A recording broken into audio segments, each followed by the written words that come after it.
Stay invested for long term, ये advice आपको मेरे जैसे काफी सारे म्यूचुअल फंड डिस्ट्रीब्यूटर्स ने दिए होगा, लेकिन ये सबसे वर्स्ट एडवाइस हो सकता है आपके long term wealth build creation के लिए। ऐसा मैं क्यों कह रहा हूं, पूरा वीडियो देखिए सो आपको आइडिया आएगी कितने सारे मिथ्स लॉन्ग टर्म इन्वेस्टिंग को लेके लोगों में स्प्रेड किए गए हैं।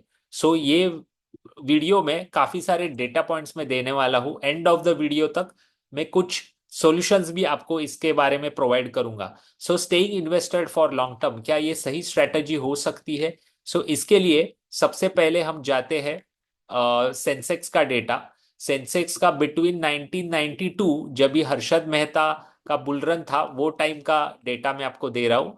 सो वो टाइम पे 4000, यहाँ पे आप देख सकते हो ग्राफ में 4182 का सेंसेक्स था मार्च टू था 1992। और 10 साल तक सेंसेक्स ऑलमोस्ट 2003 तक, मतलब 10 से 11 साल तक सेंसेक्स यही रेंज में रहा। 4000, 4200, 3200 के रेंज में, 1000 पॉइंट्स के रेंज में। सो जस्ट इमेजिन, अगर ये हाइपोथेटिकल सिचुएशन है, 1 करोड़ रुपीज आपने सेंसेक्स के पैसिव फंड में डाले होते, 11 साल तक आपको ऑलमोस्ट 0% के रिटर्न्स मिलते।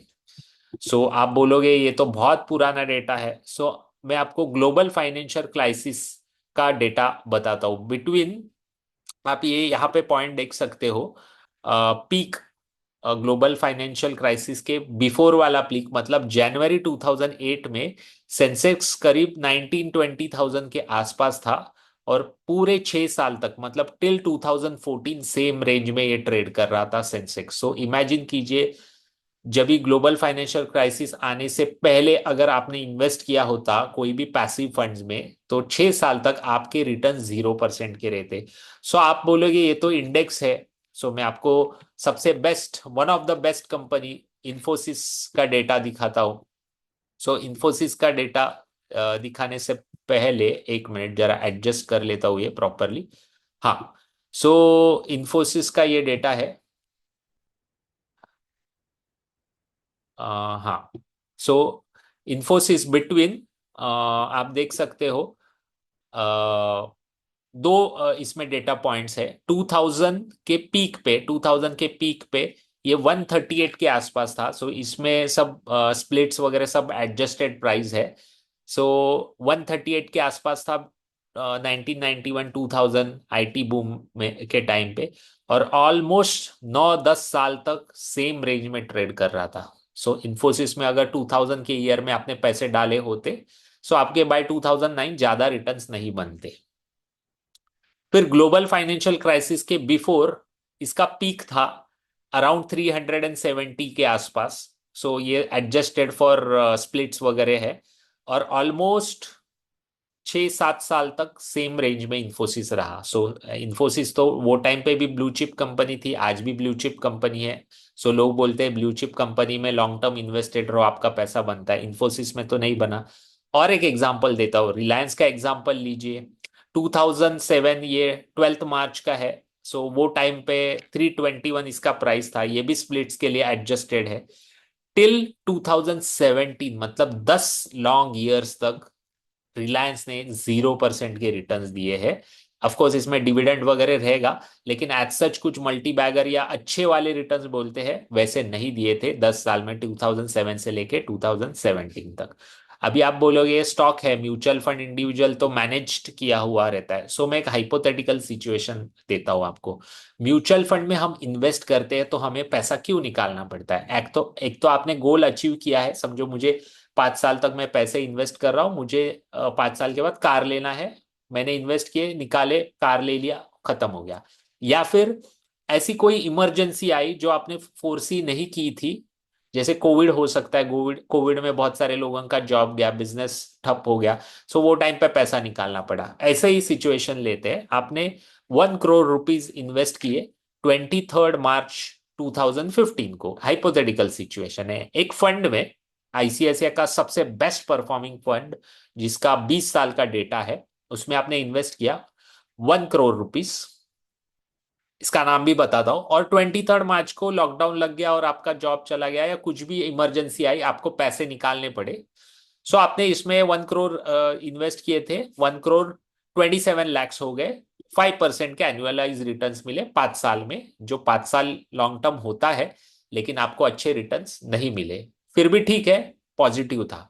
आईसीआईसीआई का ये दूसरा फंड है, ये भी बहुत अच्छा चलता है और बहुत इसका ट्रैक रिकॉर्ड है। सेम डेट को 1 करोड़ रुपीज आपने इन्वेस्ट किए और सेम डेट को पैसे निकाले, लेकिन इसमें 1 करोड़ इन्वेस्ट करने के बावजूद आपके 88 लाख हो गए सेम पीरियड में। सो ये फंड का नाम है आईसीआईसीआई वैल्यू डिस्कवरी फंड, जो कि सुपर फंड है। और जो पहला मैंने आपको दिखाया वो फंड का नाम है आईसीआईसीआई ब्लू चिप फंड, वो भी एक सुपर फंड है आज के टाइम पे। सो मुद्दा क्या है? मुद्दा ये है कि आप कौन से फंड में कितने टाइम तक इन्वेस्टेड रहते हो, कौन से पॉइंट ऑफ टाइम पे, ये सबसे बड़ा इंपॉर्टेंट है। अगर आपने वैल्यू डिस्कवरी में इन्वेस्ट किया होता तो आपके निगेटिव रिटर्न्स होते, अगर आईसीआईसीआई ब्लू चिप में इन्वेस्ट किया होता ये पीरियड में तो पॉजिटिव रिटर्न्स होते। सो लॉन्ग टर्म इन्वेस्टिंग से क्या हो सकता है निगेटिव? सबसे पहले हो सकता है सब मिनिमल रिटर्न्स हो सकते हैं। ये मैंने चारों एग्जाम्पल, पांचों एग्जाम्पल में आपको बताया। जितना एक्स मार्केट ने दिया है या आपने एक्सपेक्ट किया है, उतने आपको रिटर्न्स नहीं मिल सकते अगर लॉन्ग टर्म इन्वेस्टिंग करते हो तो। बहुत सारे अपॉर्चुनिटीज चले जा सकते हैं, जैसे कि यहाँ पे मैंने आपको बताया, अगर आपने वैल्यू डिस्कवरी में इन्वेस्ट किया होता तो आपका निगेटिव रिटर्न्स होता, लेकिन सेम पीरियड में ब्लू चिप में इन्वेस्ट किया होता तो पॉजिटिव रिटर्न होता। आप सेक्टर्स में भी ये अपॉर्चुनिटी देख सकते हो। जैसे 2008 में इंडिया में पूरा फार्मा सेक्टर का मार्केट कैप इंडिया की एक रियल इस्टेट कंपनी के जितना था। रियल इस्टेट कंपनी का नाम था डीएलएफ। उसके मार्केट कैप के जितना इंडिया की इतनी बड़ी पॉपुलेशन के फार्मा इंडस्ट्री का मार्केट कैप था। आने वाले 6-7 साल में फार्मा ने बहुत एक्स्ट्रॉर्डिनरी परफॉर्मेंस दिया, लेकिन रियल इस्टेट ऑलमोस्ट 11-12-13 साल तक 0% रिटर्न्स पे था या निगेटिव रिटर्न्स पे था। मुद्दा यही बोल रहा हूं, long term staying invested is not the solution. क्या लॉन्ग टर्म इन्वेस्टिंग रियली ये होता है क्या? मतलब लोग रियली लॉन्ग टर्म इन्वेस्टर होते हैं क्या? जब भी मार्केट बुल रन में होता है तभी सब लोग लॉन्ग टर्म इन्वेस्टर होते हैं, लेकिन जैसे ही थोड़ा मार्केट में क्रैश, निगेटिव, साइडवेज होने लगा तो शॉर्ट टर्म इन्वेस्टर बन जाते हैं। कैसे, मैं आपको बताता हूँ। ये एम्फी का डेटा है। म्यूचुअल फंड में बोलते तो सब लोग है कि हम लॉन्ग टर्म के लिए है, लेकिन 56% लोग 1 साल के अंदर निकल जाते हैं। 5 साल के ऊपर, मतलब जो एक्चुअल लॉन्ग टर्म है, ऐसे कितने लोग रहते हैं? तो 3% से भी कम परसेंटेज है ये एम्फी का डेटा है। लॉन्ग टर्म इन्वेस्टमेंट लोग नहीं करते। रीजन क्या है? रीजन क्या है why it is difficult to do long term investing? उसका सबसे पहला रीजन मैं आपको बताता हूँ। यहाँ पे देखिए, यहाँ पे मैंने क्या दिया है। निफ्टी में, अगर निफ्टी 50 में आपने अगर एसआईपी किया, 1 साल के लिए एसआईपी किया, तो 10% से ज्यादा रिटर्न मिलने के चांसेस 58% है। और 42%, ये बैक टेस्टेड डेटा है, इसका मतलब आगे भी ऐसा होगा ऐसा नहीं है, ये बैक टेस्टेड डेटा है। 50% ऑफ द टाइम्स 10% से ज्यादा रिटर्न है, लेकिन 42% ऑफ द टाइम्स 10% से कम रिटर्न है। जब भी बंदा इक्विटी मार्केट्स में आता है तो वो ये सोच के ही आता है कि एफडी से मुझे डबल तो मिलना चाहिए। 3 साल तक एसआईपी करने के बावजूद भी निफ्टी 50 में 33% ऑफ द टाइम्स 10% से कम रिटर्न आने के चांसेस है। पास डेटा में आपको बता रहा हूँ। 5 साल की SIP Nifty 50 passive index fund में करने के बावजूद 24% चांसेस है कि आपके रिटर्न्स 10% से कम रहेंगे। 7 लॉन्ग ईयर्स अगर आपने एसआईपी की तो आपके 22% चांसेस है आपके रिटर्न्स ये 10% से कम रहेंगे। आप सोचिए, जो भी ये 22% वाले, 24% वाले, 33% वाले लोग हैं, क्या ये बने रहेंगे मार्केट में? आप जस्ट सोचिए साइकोलॉजिकली कितना डिफिकल्ट है। लास्ट 3 साल में जैसे बुल रन हुआ है उसमें आप इन्वेस्टमेंट कर रहे हो और आपने देखा है पॉजिटिव बहुत सारा, तो आप बने रह सकते हो। लेकिन अगर आपने ऐसा सब क्रैश देखा है तो क्या आपका पैसा जब भी टूटता है तो आप बने रह सकते हो? साइकोलॉजिकली ये बहुत डिफिकल्ट है। और भी मैं आपको सेम डेटा पॉइंट आपको दिखाता हूँ। 7 ईयर्स की एसआईपी अभी लोग बोलते हैं 7 साल एसआईपी करने के बाद तो बहुत अच्छे रिटर्न्स मिलते हैं, मेरे जैसे म्यूचुअल फंड डिस्ट्रीब्यूटर ऐसा प्रोपेगेट करते हैं। 2004 एवरी ईयर देखिए, 2004, 5, 6, 7, 10, 13, यहाँ पे 7 साल की एसआईपी करने के बावजूद 10% से कम रिटर्न्स है। सो यहाँ पे आप देख सकते हो, कई कई तो अप्रैल 2013 में तो 0% रिटर्न है। मतलब अप्रैल 2006 में अगर आपने एसआईपी चालू की होती तो अप्रैल 2013 तक आपके एसआईपी के रिटर्न्स निफ्टी 50 में जीरो होते।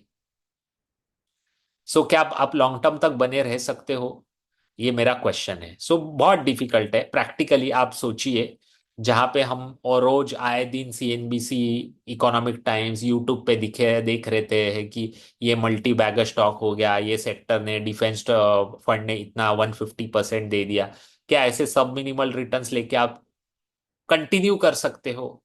सो मुझे नहीं लगता है लॉन्ग रन में ऐसा कर सकते हैं ज्यादा टाइम तक लोग। सो सॉल्यूशन क्या है इसका? सॉल्यूशन सिंपल है, असेट अलोकेशन। आपने ये बजवर्ड सुना होगा, असेट अलोकेशन। मतलब डेट में कितना रखना है, इक्विटी में कितना रखना है, गोल्ड में कितना रखना है, ये मैटर करता है। क्योंकि गोल्ड परफॉर्म करेगा, कभी इक्विटी परफॉर्म करेगा, सो आपका पोर्टफोलियो काउंटर बैलेंस रहता है और अपॉर्चुनिटी कॉस्ट आपके हाथ से निकल नहीं जाती है। व्हेन टू इन्वेस्ट, ये सबसे बड़ा क्वेश्चन है। अभी प्रॉब्लम ऐसा है कि असेट एलोकेशन ठीक है, लेकिन गोल्ड में कभी इन्वेस्ट करना चाहिए, लार्ज कैप में कभी करना चाहिए, स्मॉल कैप में कभी कभी करना चाहिए, डिफेंस सेक्टर में कभी करना चाहिए, आईटी में कभी करना चाहिए, ये आपको कैसे पता चलेगा? सबसे बड़ा क्वेश्चन है। हाउ मच टू इन्वेस्ट, ये सबसे सेकंड क्वेश्चन है। सो इसके स्ट्रेटजीज में बताता हूं। थर्ड है वेयर टू इन्वेस्ट, कहाँ पे इन्वेस्ट करना है। इसके स्ट्रेटजीज क्या है? When to invest. एक थोड़ा सा एक आइडिया आने के लिए मैं आपको बता रहा हूं। Equity margin of safety index, इसका इसके ऊपर मैंने एक प्रीवियस भी वीडियो बनाया था जिसमें मैंने कहाँ पे ये equity margin of safety index दिखता है, उसका एक वीडियो किया था। मैं आपको टैग करता हूँ ऊपर, आप चाहिए तो वो वीडियो भी देख सकते हो। इससे आपको एक एग्जैक्टली आइडिया आएगा कि वैल्यूएशन कभी सस्ता है इक्विटी मार्केट्स का, कभी इन्वेस्ट करना चाहिए, वो आइडिया आ सकता है। Equity valuation index ICICI mutual fund हर मंथ रिलीज करती है, उससे भी एक आइडिया आ सकता है। और एक मैं आपको इंडिकेटर देता हूं। न्यू फंड ऑफर जब भी आते हैं ना, तो आप देखिए कहाँ पे आ रहे हैं। और जब भी बड़ी AMC like HDFC mutual fund, ICICI mutual fund, SBI mutual fund, ये जब भी लॉन्च करते हैं ना कोई भी स्कीम, क्या होगा? लॉजिक सोचिए, आईसीआईसीआई म्यूचुअल फंड ने एनर्जी अपॉर्चुनिटी फंड लॉन्च किया 3 महीने पहले। अप्रोक्सीमेटली 8,000 करोड़ का बाइंग किया, मतलब पैसे कलेक्ट किए। 8,000 करोड़ ये सब्सटैंशियल अमाउंट होती है। जब भी ये 8,000 करोड़ आई है फंड मैनेजर के पास, तो वो तो डिप्लॉय करेगा कभी ना कभी। जैसे ही डिप्लॉय करना चालू होगा, एनर्जी स्टॉक्स में रैली आना चालू हो जाएगी। जैसे ही एनर्जी स्टॉक्स में रैली आएगी, ऑटोमेटिकली और बायर्स आएंगे और रैली बनेगी। Same with HDFC defence fund, last year आया था। उन्होंने जैसे डिप्लॉय करना चालू करा, डिफेंस स्टॉक भागना चालू कर दिए। इसके ऊपर भी एक क्यू है ये कोई ऐसा फुल प्रूफ स्ट्रेटेजी नहीं है, लेकिन आइडिया आपको आ सकता है व्हेन टू इन्वेस्ट का।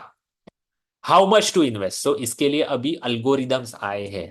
SIP is the thing of the past, ये मैं एकदम रिस्पॉन्सिबली बोल रहा हूं। Better than SIPs are booster STPs, timer STPs, flex STPs. यहाँ पे वैल्यू कॉस्ट एवरेजिंग होता है। एसआईपी इज टाइम एवरेजिंग, मतलब आप हर महीना स्टिपुलेटेड डेट को अमाउंट इन्वेस्ट कर रहे हो, मार्केट की लेवल नहीं देख रहे हो, वैल्यूएशन नहीं देख रहे हो। ये तीनों चीज वैल्यू कॉस्ट एवरेजिंग है, जिसमें आपको नॉर्मल एसआईपी से 2-3% ज्यादा आ सकते हैं। ये अल्गोरिदम बेस्ड होती है। ये ऑप्शन है हाउ मच टू इन्वेस्ट का। वेयर टू इन्वेस्ट, ये सबसे बड़ा क्वेश्चन है। इसमें ह्यूमन इंटरवेंशन आएगा। सबसे पहले आपको एजुकेट करना पड़ेगा खुद को। अभी पैसिव इन्वेस्टिंग का यूएस का देख के सुन के, अभी पैसिव इन्वेस्टिंग बुरा होता है ऐसा मैं नहीं बोल रहा हूं, लेकिन ब्लाइंडली पैसिव इन्वेस्टिंग करना, निफ्टी 50 में पैसिव इन्वेस्टिंग करना, सेंसेक्स में पैसिव इन्वेस्टिंग करना, ये क्या है? मेरे अकॉर्डिंग ये passive investing is the price you pay for ignorance. So Yes Bank का स्टॉक निफ्टी 50 में था जब भी उसमें मोराटोरियम लगाया सेबी ने। सो ऑटोमेटिकली सब पैसिव फंड्स निफ्टी 50 ने अंडर परफॉर्म किया वो पीरियड में, क्योंकि यस बैंक के स्टॉक बेच नहीं पाए। अडानी के स्टॉक्स, चार स्टॉक्स आज निफ्टी 50 में है। अगर आप निफ्टी 50 का इंडेक्स में इन्वेस्ट करते हो तो ऑटोमेटिकली उसमें आप इन्वेस्ट करोगे। अभी मैं आपको बता रहा हूँ लार्ज कैप कौन से फंड में अडानी के वो स्टॉक्स है, आप निकाल के देखिए। अगर लार्ज कैप पोर्टफोलियो में फंड मैनेजर नहीं ले रहा है अडानी के स्टॉक्स, और आप निफ्टी 50 के पैसिव फंड में ले रहे हो, सो ये तो गलती है। इतने सारे फंड मैनेजर्स को नहीं लग रहा है अडानी के स्टॉक्स में वैल्यू, और आप इनडायरेक्टली निफ्टी 50 स्टॉक्स में कर रहे हो। So passive investing is the ignorance. So मैं ऐसा नहीं बोल रहा हूँ, ब्लैंकेट ऐसा नहीं बोल रहा हूँ कि पैसिव इन्वेस्टिंग इंडेक्स फंड ये बुरे होते हैं, लेकिन समझ के करना चाहिए। Educate yourself, hire and good advisor. Direct plans ये लॉन्ग रन में पैसा नहीं बनाएंगे। ट्रस्ट मी, आज के टाइम पे लास्ट 4 साल में बुल रन हुआ है इसलिए आपको लग रहा है कि आप ही खुद फंड मैनेजर हो, लेकिन जब भी क्रैश आता है ह्यूमन माइंड नहीं चलता है। हमारे पैसे के बारे में हमेशा हम इमोशनल होते हैं, क्या करना है वही नहीं सोचता है। सो सबसे बड़े मिस्टेक्स होते हैं। और एक मैं आपको स्टेटमेंट कहता हूँ, one of the biggest financial blunders are made in bull run. लेकिन वो आपको समझ में कभी आएंगे जब भी बेयर रन आएगा तभी। बेयर रन जब भी होता है तभी आप इन्वेस्ट करोगे, गलतियां कम होंगी, क्योंकि वैल्यूएशन आपके फेवर में होगा वो टाइम पे। सो आज बुल रन है, एडवाइजर आज हायर कीजिए आप। ट्रस्ट मी, कुछ पैसा नहीं जाएगा इंडिया में। एडवाइस की कॉस्ट सबसे वर्ल्ड में कम है। सो मैं म्यूचुअल फंड डिस्ट्रीब्यूटर हूँ, तो आपको लगेगा कि मैं मेरा बिजनेस कर रहा हूँ, लेकिन ये आपको बात समझ में आएगी जब भी मार्केट नीचे आएगा, क्रैश बियर रन में जाएगा तभी। Be a part of community which give you abundance mindset. ये एक मैं रिस्पॉन्सिबली बोल रहा हूँ, खुद 20 साल 22 साल में रहने के बाद फील्ड में बोल रहा हूँ। अगर ऐसे कम्युनिटी का आप पार्ट हो जहाँ पे ऑप्शन ट्रेडिंग आप करके पैसे बनाने की कोशिश कर रहे हो, शॉर्ट टर्म ट्रेडिंग करके पैसे बनाने की कोशिश कर रहे हो, सो ये अबंडेंस माइंडसेट का इंडिकेशन नहीं है। सो आप में से बहुत सारे व्यूअर्स को ये मेरी बात बुरी लगेगी। खुद एक्सपीरियंस करके काफी सारे लोगों को देख के मैंने ये स्टेटमेंट कर रहा हूँ। अगर ऑप्शन ट्रेडिंग में पैसे बनते तो राकेश झुनझुनवाला जैसे बहुत सारे इन्वेस्टर्स हैं वो लोग भी ये सब करते। लेकिन ऑप्शन ट्रेडिंग करके आप रिच नहीं बन सकते हो। Option option futures and options क्यों है? हेजिंग मैकेनिज्म के लिए है, वो आपको समझना पड़ेगा। सो अबंडेंस माइंडसेट वाली कम्युनिटी, ऐसे लोगों के साथ आप रहिए। Last but not the least, it is about staying engage, not staying invested. ये जो सेंटेंस है ना, उसका मतलब आप समझिए। Blindly staying invested is not good for your long term wealth building, लेकिन स्टेइंग एंगेज्ड इज इंपॉर्टेंट। कैसे एंगेज रहोगे, ये सब चीजें आपको करनी है। सो ये सब ओवरव्यू है। इसके ऊपर अगर डिटेल आपको जानना है तो मेरा वेबिनार है, आप ज्वाइन कर सकते हो। वेबिनार का नाम है future proof wealth, build an all weather portfolio for Amritkaal. सो अमृतकाल है, हम जी रहे हैं, ये एक बजवर्ड है, लेकिन आपका पोर्टफोलियो ऑल वेदर पोर्टफोलियो आप कैसे बना सकते हो। सेम अमृतकाल यूएस में आया था बिटवीन 1960 से लेके 1985 तक, लेकिन लोगों ने वेल्थ नहीं बनाई। मार्केट बहुत रैली कर दिया लेकिन लोगों ने वेल्थ नहीं बनाई। क्यों? इसमें आपको मैं बताने वाला हूं ये वेबिनार में 3 investing mistakes you should avoid at all costs. उसके बाद 4 principles of building all weather portfolio, और 5 म्यूचुअल फंड्स के नाम मैं डायरेक्टली आपको देने वाला हूं जो मुझे लगते हैं, विद डेटा देने वाला हूं, कि आने वाले टाइम में ऑल वेदर पोर्टफोलियो अगर बिल्ड करना चाहते हो तो उसमें आपको कंसीडर करने चाहिए। सो ये वेबिनार होगा ये सैटरडे, कमिंग सैटरडे को। इसके details, timing, joining link, registration link आपको एक व्हाट्सएप ग्रुप में मिलेगी। सो मेरा एक व्हाट्सएप ग्रुप है, उसका लिंक मैंने डिस्क्रिप्शन में दिया है, वो आप ज्वाइन कीजिए। सो मेरे जो भी वेबिनार्स आने वाले टाइम में होते हैं सैटरडे संडे को, उसके लिंक्स आपको वो व्हाट्सएप ग्रुप में मिलेंगे। सो आई होप आपको ये वीडियो अच्छा लगा होगा। अगर अच्छा लगा है तो लाइक, सब्सक्राइब एंड शेयर कीजिए, और व्हाट्सएप कम्युनिटी का पार्ट बनने विदाउट फेल मत भूलिए। So thank you very much.